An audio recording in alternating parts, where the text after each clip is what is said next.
มื้อนี้ข้อยอยากพามาเบิ่งต้นไม้ต้นหนึ่งข้อยเห็นมันมาตั้งแต่ต้นน้อยๆสูงบ่ฮอดหัวซ้ำจนมาฮอดมื้อนี้8 ปีผ่านไปมันกลายเป็นต้นไม้ที่ใหญ่มีกิ่งก้านสาขาแผ่ออกให้ร่มเงาเย็นสบายตลอดเวลาที่ผ่านมาบ่มีไผไปตัดไปทำลายหรือไปเบียดเบียนมันจึงมีโอกาสเติบโตหากก็ยังลงเลิกลำต้นก็แข็งแรงกิ่งใบก็ดกหนามันบ่ได้เป็นประโยชน์เฉพาะแต่เจ้าของดินเด้อเพราะว่า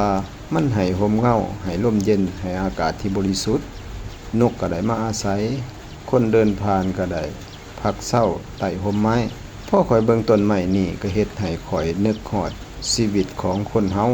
ถ้าคนผู้หนึ่งได้เติบโตในสภาพแวดล้อมที่ดีมีคนรักมีคนคอยส่งเสริมบ่มีไผคอยทำร้ายหรือเหยียบย่ำเขาก็มีโอกาสเติบโตเป็นคนดี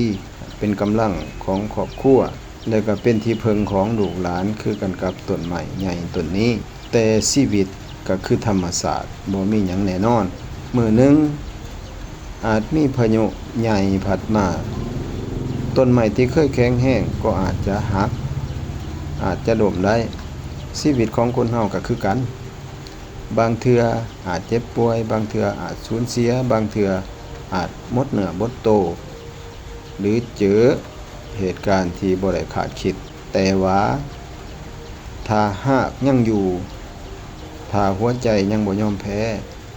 ต้นไม้ก็แตกยอดใหม่ได้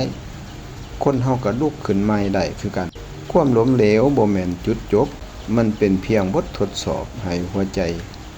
แข็งแรงขึ้นขอแต่ยังมีความหวังยังมีความอดทนและยังบ่เศร้าเดินมื้อหนึ่งเฮาสิเติบโตแข็งแรงคือกันกับต้นไม้ต้นนี้ธรรมศาสตร์บ่ได้สอนเฮาด้วยคำเว้า